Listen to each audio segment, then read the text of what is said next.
नमस्कार साथियों। स्वागत है आपका हमारे YouTube चैनल योर एमसीक्यू अड्डा में। दोस्तों, आज की क्लास में 4 अप्रैल की सभी महत्वपूर्ण खबरों को डिस्कस करने वाले हैं। तो इस लेक्चर को ध्यान से देखिएगा। ये रहा आपका पहला क्वेश्चन। अवैध ऋण देने वाले ऐप्स पर नजर रखने के लिए किसके द्वारा एक डिजिटल इंडिया ट्रस्ट एजेंसी की स्थापना की जाएगी? तो यह एजेंसी की स्थापना आरबीआई के द्वारा की जाएगी। इसकी डिटेल देखते हैं। प्रस्तावित digital India trust agency digital ऋण देने वाले ऐप्स का सत्यापन करेगी और सत्यापित ऐप्स का एक सार्वजनिक रजिस्टर बनाए रखेगी। यह डिजिटल क्षेत्र में वित्तीय अपराधों के खिलाफ लड़ाई में एक महत्वपूर्ण चेक पॉइंट के रूप में भी कार्य करेगी। आरबीआई ने आईटी मंत्रालय के साथ 442 अद्वितीय डिजिटल ऋण ऐप नामों की एक सूची साझा की है।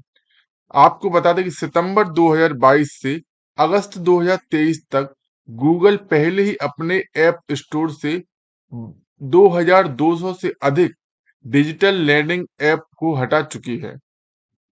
नेक्स्ट क्वेश्चन है, हाल ही में किस नदी में टेंटलम नामक एक दुर्लभ धातु खोजी गई है? तो यह खोजी गई है सतलज नदी में। भारतीय प्रौद्योगिकी संस्थान पंजाब के शोधकर्ताओं द्वारा सतलुज नदी में टेंटलम के अंश पाए गए हैं, जो इलेक्ट्रॉनिक्स में महत्वपूर्ण एक दुर्लभ धातु है। स्मार्टफोन और लैपटॉप जैसे उपकरणों में कैपेसिटर और रेसिस्टर्स के लिए टेंटलम का महत्वपूर्ण उपयोग होता है। इसकी खोज नदी तल के नीचे अप्रयुक्त खनिज संपदा का संकेत देती है, जिससे आगे की खोज में रुचि जागी है। टेंटलम के अद्वितीय गुण इसे मूल्यवान बनाते हैं, जो संभावित रूप से विभिन्न उद्योगों और स्थानीय अर्थव्यवस्था पर प्रभाव डालते हैं। नेक्स्ट क्वेश्चन है, हाल ही में भारतीय वायुसेना द्वारा गगन शक्ति 2024 अभ्यास किस स्थान पर आयोजित किया गया है? तो यह अभ्यास पोखरण में आयोजित किया गया है। भारतीय वायुसेना यानी आईएएफ देश के सबसे बड़े वायुसेना अभ्यास गगन शक्ति 2024 का संचालन करने के लिए तैयार है, जिसमें सभी वायुसेना स्टेशन शामिल होंगे। आपको बता दें कि हर 5 साल में आयोजित होने वाला यह आयोजन 1 अप्रैल 2024 को पोखरण की फील्ड फायरिंग रेंज में शुरू हो गया है। पश्चिमी और उत्तरी मोर्चे पर युद्धाभ्यास के साथ लगभग 10,000 वायु सैनिक भाग लेंगे।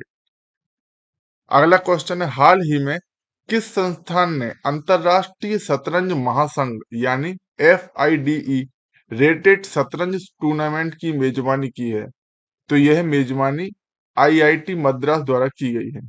IIT मद्रास ने चेन्नई में छठे शस्त्र रैपिड फिडे रिटेल शतरंज टूर्नामेंट की मेजबानी की। यह वार्षिक ओपन रैपिड रेटिंग टूर्नामेंट आयोजित करने वाला भारत का एकमात्र आईआईटी है। ऑस्ट्रेलिया, इंग्लैंड, अमेरिका और सिंगापुर जैसे देशों के अंतरराष्ट्रीय खिलाड़ियों के साथ साथ आईआईटी मद्रास के 35 से अधिक खिलाड़ी शामिल हुए हैं। उल्लेखनीय प्रतिभागियों में 6 ग्रैंड मास्टर, 16 अंतरराष्ट्रीय मास्टर, 3 महिला ग्रैंड मास्टर और 1 महिला अंतरराष्ट्रीय मास्टर शामिल है। नेक्स्ट क्वेश्चन है, हाल ही में समाचारों में उल्लेखित स्टार गेट क्या है? तो यह है एआई आधारित सुपर कंप्यूटर। माइक्रोसॉफ्ट और ओपन एआई संयुक्त रूप से एक AI super computer Stargate बनाने के लिए $100 बिलियन की परियोजना पर काम कर रहे हैं। 2028 में लॉन्च के लिए निर्धारित यह 2022 में ओपन एआई के एआई अपग्रेड का अनुसरण करता है। परियोजना का लक्ष्य मौजूदा डेटा केंद्रों की क्षमताओं को 100 गुना से अधिक करना है। 5 चरणों में विभाजित 5वें चरण के रूप में स्टार गेट के साथ एक छोटे चौथे चरण का सुपर कंप्यूटर 2026 में जारी किया जाएगा। सिक्स्थ क्वेश्चन है, हाल ही में किसे अंतरराष्ट्रीय संस्कृति पुरस्कार 2024 से सम्मानित किया गया है? तो यह सम्मानित किया गया है मीना चरंदा को। दिल्ली विश्वविद्यालय के कालिंदी कॉलेज की प्रिंसिपल प्रोफेसर मीना चरणदा को शिक्षा और सामाजिक सेवा में उनके असाधारण योगदान के लिए 2024 में अंतर्राष्ट्रीय संस्कृति पुरस्कार से सम्मानित किया गया है।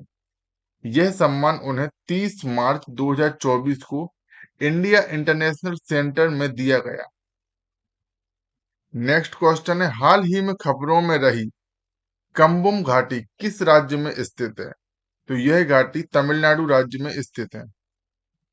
कम्बुम घाटी, जिसे दक्षिण भारत के अंगूर शहर के रूप में जाना जाता है, पन्नीर थ्रेचाई अंगूर के लिए जाना जाता है, जिसमें भारत का 85% उत्पादन होता है।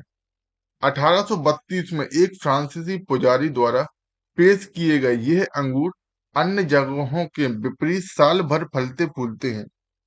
अपनी तीव्र वृद्धि और शीघ्र परिपक्वता के लिए पहचाने जाने वाले इसने 2023 में भौगोलिक संकेत भी अर्जित किया है। पोषक तत्वों से भरपूर कम्बम वैली के अंगूरों का उपयोग वाइन, स्प्रिट और बहुत कुछ के लिए किया जाता है। तमिलनाडु के पश्चिमी घाट में इसका स्थान इसके आकर्षण को और अधिक बढ़ाता है। नेक्स्ट क्वेश्चन है, हाल ही में विश्व के पहले ओम आकार के मंदिर का उद्घाटन कहाँ किया गया है? तो यह उद्घाटन राजस्थान राज्य में किया गया है। दुनिया का पहला ओम आकार का मंदिर ओम आकार राजस्थान के पाली जिले के जॉर्डन में खोला गया, जो 250 एकड़ में फैला हुआ है। इसकी नागर शैली और जटिल डिजाइन उत्तर भारत की विरासत का सम्मान करती है।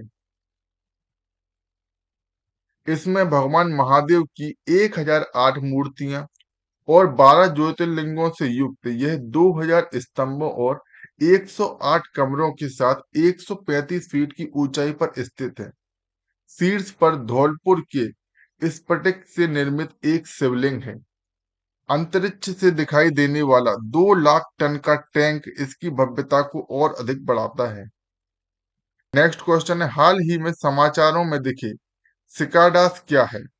तो यह है ध्वनि उत्पन्न करने वाले कीड़े। इसकी डिटेल देखते हैं। वैज्ञानिकों ने मेघालय में सिकाडा की एक नई प्रजाति की खोज की है, जिसे बटरफ्लाई सिकाडा नाम दिया गया है। सिकाडास सिकाडिडे परिवार से संबंधित 2 जोड़ी पंख, मिश्रित आंखें और ओसेली के साथ ध्वनि पैदा करने वाले कीड़े हैं। इनकी लंबाई 2 से 5 सेंटीमीटर होती है और नर कंपन झिल्ली के माध्यम से तेज आवाज पैदा करते हैं। मादाएं आमतौर पर लकड़ी वाले पौधों में अंडे देती हैं। 3000 से अधिक सिकाडा प्रजाति दुनिया में मौजूद हैं। मुख्य रूप से रेगिस्तान, घास के मैदानों और जंगलों जैसे उष्णकटिबंधीय क्षेत्रों में यह पाए जाते हैं। आज की क्लास का लास्ट क्वेश्चन है, हाल ही में किस संगठन ने कोरोना वायरस के लिए नए नेटवर्क कोविनेट लॉन्च किया है? तो यह लॉन्च किया है WHO के द्वारा। विश्व स्वास्थ्य संगठन ने कोविनेट लॉन्च किया है, जो मानव, पशु और पर्यावरणीय कोरोना वायरस निगरानी में विशेषज्ञता वाली प्रयोगशालाओं का एक वैश्विक नेटवर्क है। इसका उद्देश्य संभावित नए उपभेदों सहित उभरते हुए कोरोना वायरस का पता लगाना और निगरानी करना है, जोखिम मूल्यांकन को बढ़ाना और WHO नीतियों को सूचित करना है। कोविनेट वैश्विक सार्वजनिक स्वास्थ्य तैयारी में योगदान करते हुए MERS कोव और अन्य महत्वपूर्ण कोरोना वायरस की निगरानी के लिए विशेष रूप से निम्न और मध्यम आय वाले देशों में निगरानी क्षमताओं का विस्तार करेगा। तो दोस्तों, आज की क्लास में बस इतना ही। अगर आपको हमारी क्लास पसंद आई हो तो वीडियो को लाइक कीजिए एवं चैनल को सब्सक्राइब कीजिए एवं बेल आइकॉन को दबाना ना भूलें, ताकि आने वाली अगली सभी वीडियोस की नोटिफिकेशन आपको पहले ही मिल सके। धन्यवाद।